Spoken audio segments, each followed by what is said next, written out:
nous rejoignent. Bonjour à tous les deux.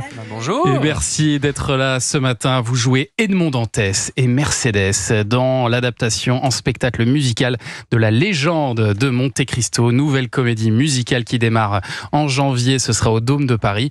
Et avant d'en parler, on va vous écouter chanter en live le premier extrait de cette comédie musicale très attendue. Voici L'éclat de nous par Philippine Lavray et John Tears sur Europe 1.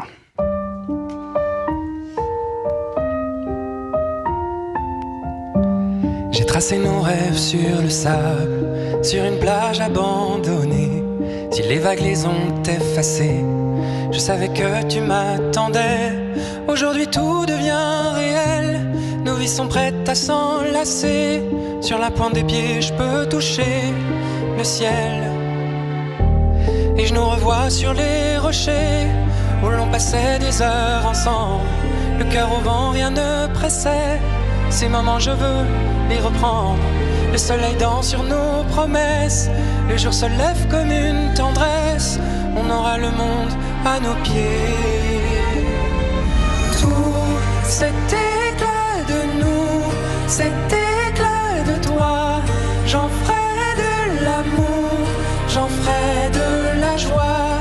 Une chanson chaque jour, et chaque jour un voyage. J'en ferai de l'amour, de l'éclat de nous. Oh, oh, oh, oh, oh, oh. J'en ferai de l'amour, de l'éclat de nous.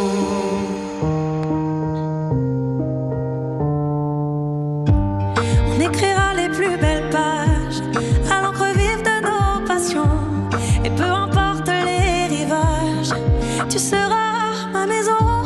Et quand le vent se lèvera, Que les saisons changeront, je resterai toujours près de toi.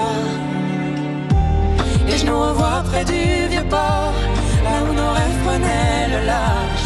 On s'inventait d'autres décors, sans jamais craindre les orages. Le soleil danse sur nos promesses, le jour se lève comme une tendresse. On aura le monde à nos pieds. Tout cet éclat de nous, cet éclat de toi, j'en ferai de l'amour, j'en ferai de la joie. Une chanson chaque jour, et chaque jour un voyage. J'en ferai de l'amour, de l'éclat de nous. Oh, oh, oh, oh, oh, oh,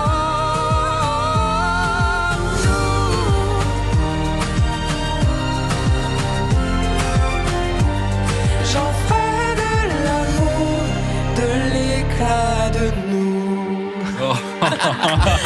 Magnifique. même la mise en scène. John Tears et Philippine Lavray, venez nous rejoindre, venez vous installer ici. La Légende de Monte Cristo, c'est à partir du 28 janvier au Dôme de Paris pour 10 représentations exceptionnelles. Et puis ensuite en tournée des Zéniths en France. Je crois en qu'il y a toutes les villes de France sur la Belgique. tournée. C'est incroyable Ouais, la tournée que vous vous apprêtez à faire là. Ah ouais, ça vous dérange pas de vous mettre le siège d'à côté, comme ça on pourra vous filmer. Voilà, bienvenue à tous les deux. C'est vrai que vous êtes deux artistes exceptionnels. Moi j'adore vos deux voix. Et alors là, les deux voix ensemble, c'est assez génial. Philippine, c'est la deuxième fois que vous venez ici. Vous êtes une habituée maintenant. Bah, écoutez, bien sûr. Vous avez pu briefer avec John Tears, j'imagine. Évidemment. Dit. J'ai dit à quel point c'était formidable ici. C'est ça. Je rappelle qu'on vous a découverte dans The Voice. C'est ça. vrai. Il y a quelques années de ça. Et que John Tears, oui, on a pu vous voir, vous, à l'Eurovision. Effectivement. Puisque vous avez représenté la Suisse. Ma petite Suisse, exactement. La petite Suisse. J'étais présenté. En 2021, vous êtes arrivé 3e, juste derrière la France quand même. Ah et oui, Barbara Pravi, qui aurait mérité de gagner, rappelons-le. Hein. Ah bah cette année-là, Vous dites moi évidemment. ou Barbara Pravi? Attendez, les deux. Ouais, C'était pas super. Non mais c'est une des meilleures performances de la Suisse, je crois que vous avez faite. C'était exceptionnel. Deuxième, Vous la avez Suisse, fait. c'est assez rare. Il faut dire qu'il a une voix dingue. Ça faisait longtemps qu'on n'avait même pas eu de français en Suisse. Et le dernier qui avait chanté en français, c'était un monsieur qui s'appelle Michael van der Heide, qui avait chanté en français donc 11 ans avant moi, et c'était un Suisse allemand, donc il parlait pas forcément le français. Donc c'est vrai que j'avais vraiment envie de mettre en avant le pluriculturalisme puis la beauté de la langue française dans un concours comme l'Eurovision. On était fiers, nous, en tout cas. Ah ouais. Bah, merci. C'était quoi le titre déjà? Il s'appelait Tout l'univers. Vous nous en faites un extrait? Mais oui. Tout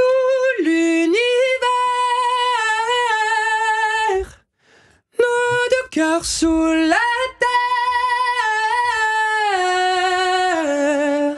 au milieu des failles où tout éclate, se trouver au point d'un pacte. Sans toi. Faut m'arrêter sinon je vais continuer. Ah ben, on adore. Ça monte haut. Hein, à 11h20, Dès le matin. C'est très fort. Et donc, alors, vous êtes tous les deux avec Philippine les héros de cette adaptation du conte de Monte Cristo sur scène. Est-ce que vous avez lu le roman d'Alexandre Dumas pour vous préparer un petit peu? Oui. Alors, grâce à Audible. Je l'ai écouté. Écoutez, j'ai commencé à l'écouter. Après, il faut savoir que c'est quand même une chronique à la base, c'est pas un roman, un livre. Et donc, du coup, c'est hyper long. Il y a beaucoup de détails politiques, des choses hyper contextuelles. Franchement, c'est costaud. Ouais, c'est costaud. On va pas se mentir. Et le film, vous avez peut-être vu le film? Oui. Le film aussi, avec Pierre Ninet et Anaïs de Moustier. Moi, j'aimerais en tout cas voir les autres films aussi. Ouais, je pense qu'il y a vraiment des choses intéressantes dans les autres. J'en entends beaucoup parler. Et séries, parce qu'il y a des séries. Il y a plein de trucs, ouais. Mais c'est vrai que pour ceux qui n'ont pas forcément la foi de lire le livre, je conseille vraiment le livre audio parce que la voix de la personne qui raconte cette histoire est folle. Ouais. Et puis, par contre, c'est vrai que c'est une longue histoire, effectivement, vu que c'était une chronique, mais une histoire un peu à la série Netflix, en fait, je le trouve. Ça, en fait, Et c'est beaucoup pour de ça que rebondissements. ça, et puis la telenovela, finalement. exactement, c'est vraiment la telenovela de l'époque, ce qui fait que l'histoire, je la trouve remplie de modernité. Ouais. En tout cas. Et il faut expliquer quand même que le film a été un carton absolu, 9 millions d'entrées en salle. J'imagine que c'est aussi ça qui a dû donner l'idée à vos producteurs de se lancer. Non, c'était avant ça. Ah, avant déjà ça, mais avec le Covid, ça a été retardé. Okay. Et puis après, il y a eu tout ça et tout s'est remis en marche après. Et c'est tombé un peu en même temps. Et ce qui a été une aubaine pour tout le monde, je pense. Ouais. Donc voilà. Et alors, il y a une vingtaine de personnes sur scène. Vous êtes une vraie troupe. Vous êtes en plein dans les répétitions. Là, vous en êtes où là? Alors, on est 22, ça fait rare. 22, ouais. 22. Et puis, on apprend le texte. Et puis, entre l'ensemble, les personnages, je sais qu'on va avoir plus de 140 costumes. En fait, on a de la chance et à la fois la pression, mine de rien, de faire partie de ce projet, parce que c'est vrai qu'au costume, on a par exemple Jean-Daniel Vuillermo qui a gagné un César, on a Nicolas Huchard qui a chorégraphié Madonna, Katy Perry, on a Serge Postigo qui met en scène beaucoup de spectacles en France là ces temps. Vous dansez vous aussi sur scène, Jones? Alors on va essayer un peu, je pense. Mais oui. Alors, moi j'ai vu ça, on a ce qu'on appelle un parcours. On reçoit, c'est-à-dire qu'en gros, non mais rigolez pas parce que c'est pas marrant.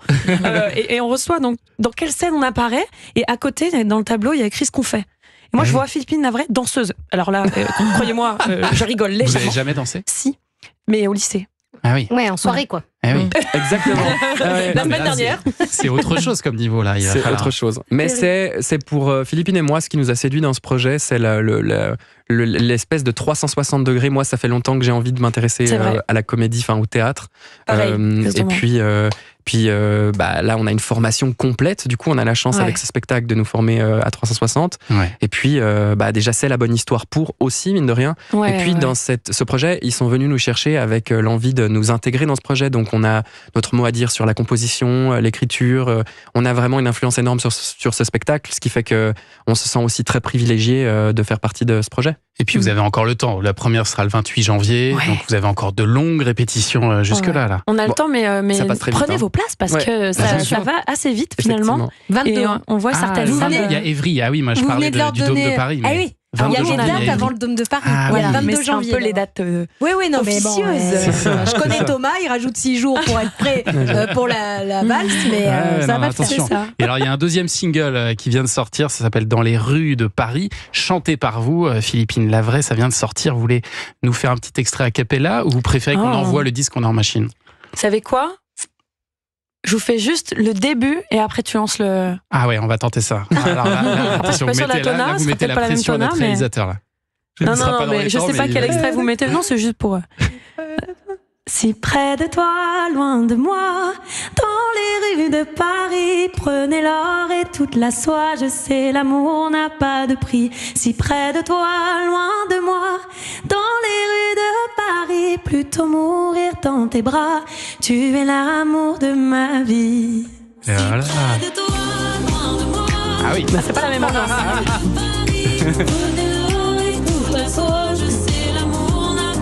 Et d'ailleurs, c'est assez moderne comme adaptation. Ouais, c'est très rock moderne. quand même ce que vous avez fait là. C'est un peu électro même par moment. L'idée, je pense, en Ouais. tout cas dans la composition, c'est qu'on a voulu garder l'âme des comédies musicales françaises Ouais, classiques, mais à c'est la ça. fois modernisées. Voilà, je pense que c'est aussi ce que le public aime et attend avec ce retour incroyable des comédies musicales. Il y en a de plus en plus des retours. Et ça marche fort. Et ça marche fort. Et puis surtout, Ouais. je pense que les gens ont envie de voir du spectacle. Et c'est après une période d'il y a 4-5 ans où on a vécu un peu des trucs un peu bizarres, Ouais. post-apocalyptiques.